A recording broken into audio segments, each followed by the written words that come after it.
Good evening. This is the Elliott wave update for the S&P 500 for Sunday, January the 23rd, 2022. The market, or the S&P, has started initially higher after reaching a low on Friday at 4,385. And just to do a quick review of where we are and what we're doing here with the S&P, the market continues to follow Elliott analysis, but again, the S&P put in what I am calling a long-term high. So in terms of that, likely for the next several years, I am not expecting the market to go back up and break 4,808, which is the current all-time high. So I have marked that as the completion point for intermediate 5, primary 5, and cycle 5. Now the cycle 5th wave began off of the 2009 lows. So this wave, the cycle wave 5, has been in progress for 13 years.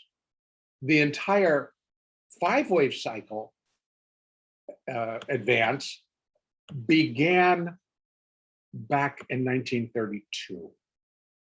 So there's a lot to correct, but it's on a very big picture. And to try to plan for that on a day-to-day basis is impossible. I'm leaving it at a cycle level degree, which does suggest that we've got a lot of correcting to do just to finish this first leg down. So where are we? We are within the first minor degree 5-wave sequence down. And we can already see that we have dropped almost 500 points. And that's just within the first 3 legs down. So where are we in all of this?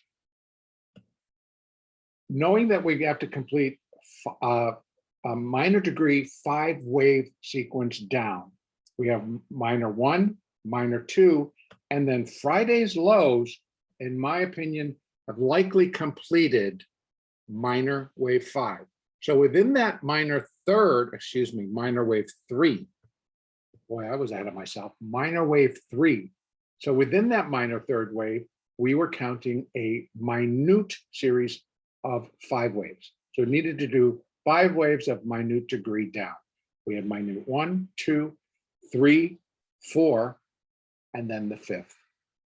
And it really worked out quite well because on last week's update that I made on Thursday for Friday, we had reached a low that could have possibly been labeled as 5, but it just did not fit because I couldn't internally count it, and the market just was not set up for that.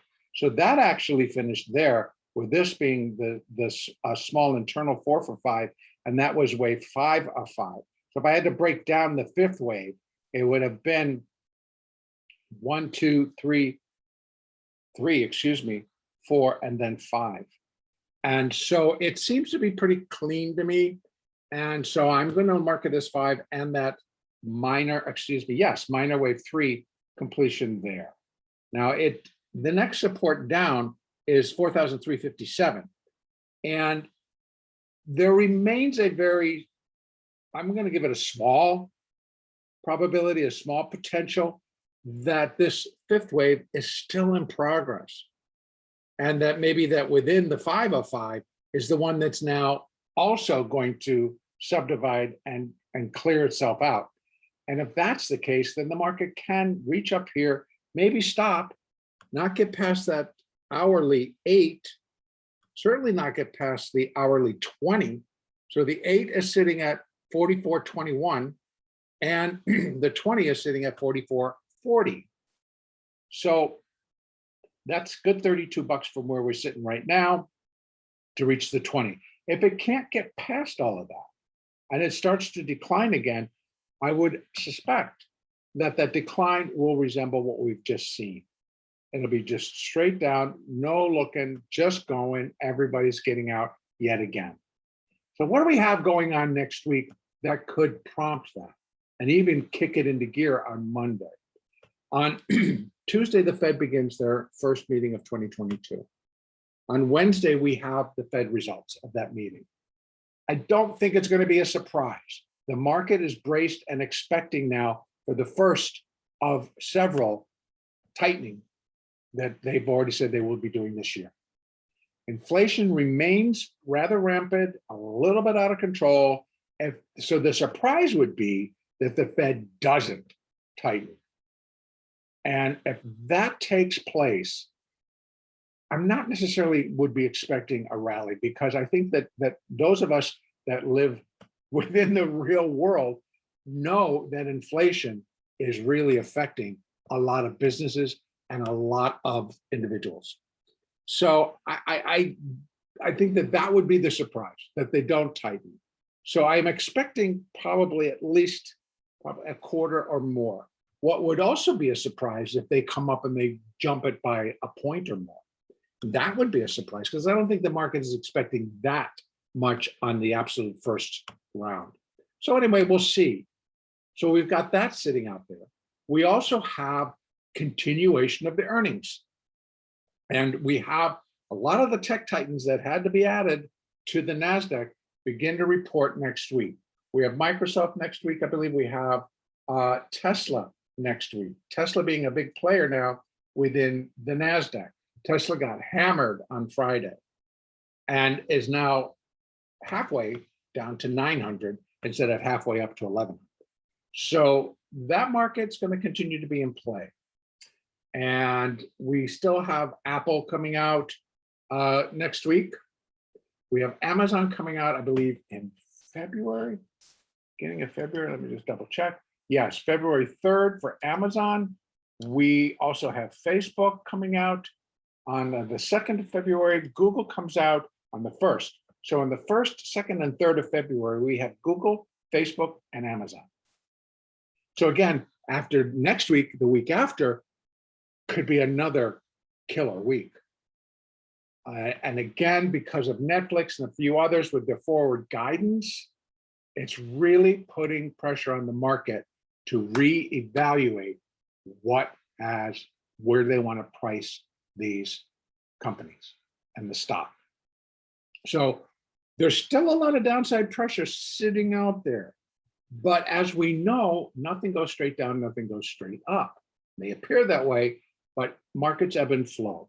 So I think that right now, if we're going to be doing a minor fourth wave correction, what does that look like? Well, the first thing we can do is we can just put some Fibonacci right from there. Where's my level? Right there. There we go. So let me do it for me. Yep. Okay.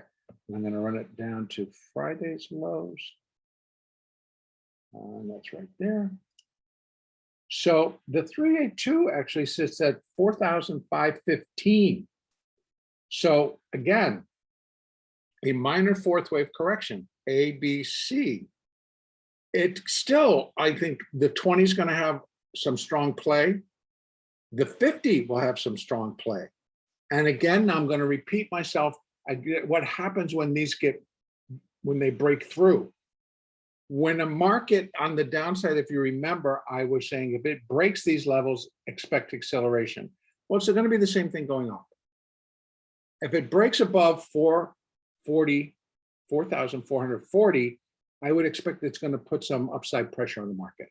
More buyers are going to be willing. Yep, I'm going in now. I'm going to go take it now. Same thing's going to happen when it breaks above the 50. I'm going to take it. I'm picking it up, even though we have resistance sitting just above all of that at 45.15. But that's 45.15 from 44.88. That's a solid $30. So this is what my expectations would be. But again, a fourth wave is going to come in as an ABC. So A wave up, B down, C up. So it should be very tradable. And it also fits in terms of markets being a little bit oversold coming in here. So again, here's what we can start to expect. That fourth wave could be very muted simply because of what we are now staring at in the next 2 weeks. We got a Fed meeting. We've got the potential, very strong potential that they will begin to taper. They will begin to tighten. That is the expectation. Now we also have a little bit of rocky expectations on what these earnings reports are going to show. They may show a decent year, but what is the forward guidance going to show? I've been talking about that all along, and that still remains the case. Forward guidance is going to be the key to what that stock price is going to do. So we've got all that coming in. And not just the Titans are reporting this week, but just continued within the other 500 component stocks within the S&P. They begin to push their earnings out. And so we've got a lot going on that's going to have a push and pull effect on the S&P. So overall, I'm only looking for a corrective wave up. There is still additional downside. What is the potential coming off further? And once wave 4 is in, I will be able to put in the Fibonacci extensions for a 5th wave.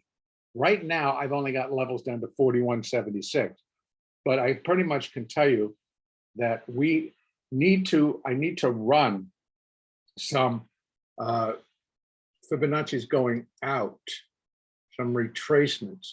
So let me go out to that weekly chart and see what I can throw up there right now to begin to give us. So I had put on a 2 to 3 down to 4, which would give us the expectations if the market was, I think. Yes, for this first, no, actually, I'm going to take that one off. That no longer has any validity. So I will straighten that out, but let's just say I'll put that on for next week because I don't want to do that now and draw us out of our focus for now. But again, I'm going to put that on so that we'll have additional levels for what to expect coming off in terms of this initial leg down, because now this leg, that's what needs to be removed. So all of that is coming off. And now we just have this initial 4th wave up, but this one would be for the 3rd wave. If the 3rd wave continues, we have support at 43.57, 43.36, and then that break drops us back into that black hole scenario, and then we have 42.67 with the ultimate down here, 41.76. Can it do it? Yes, it can do it. The pressure to sell is high. So if market starts to go, it'll just go. It was just exactly what we've seen. And again, we're still looking for a minor 4 and then a minor 5th wave down. That minor 5th wave down certainly can come into these levels, if not lower. So I will then add, so that we have it for tomorrow, what the expectations for this first larger leg down is going to look like as we correct on an intermediate level, a primary level, and the cycle level. Okay, that's where I'm going to end it for today. Trade smart. Trade using the moving averages. They really do guide the process. When you're using them on a lower level, you're really showing this is not going to basically do it. So I'm going to go up to that daily so I can see a little bit clearer. We have negative, negative, negative all the way down. And why? Because it started to break the 50. Now you can see what happens. Now it broke the 200 on Friday. We've gained it back. So that total negativity is kind of now waning a little bit. But if this finishes a 4 and starts to come down, breaking that 200 should produce a more severe slide. We got a fairly decent slide, not too severe, but enough to kind of just, because it happened at the end of the day and the market closed. So here we're having it back up again.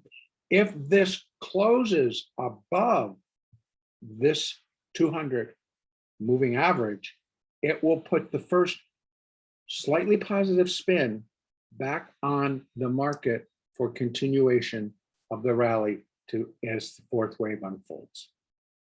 but continue to use them in terms of what direction are they pointing in and how do we use that moving forward. We still have, there's the 200, there's the 50, there's the 20, there's the 8, there's the 4. They're still pointing hard down on the 4-hour chart. So this fourth wave could come in shallow because the pressure is still being indicated down. Look at that 8, it's in free fall. The 4 slightly turning right now. The 20 in free fall, the 50 starting to be in free fall. The 200 turning over. Look at the hourly. And as I go down, when we get down to our short-term time frames, the 2, the 5, the 1-minute chart, those are the ones that they're going to be in play during the day. When they break, then you know what that you should, if they're breaking higher, you're going to get support to buy, because if it breaks the 8, I'm looking for the 20. May not happen, but it could. But I'd be looking, and then if it comes back down and holds that support, holds that 8, that becomes support, et cetera, et cetera. All right. Use the moving averages, use the Elliott, use the Fibonacci. Have a great trading day tomorrow, and the next update will be Monday, the 24th.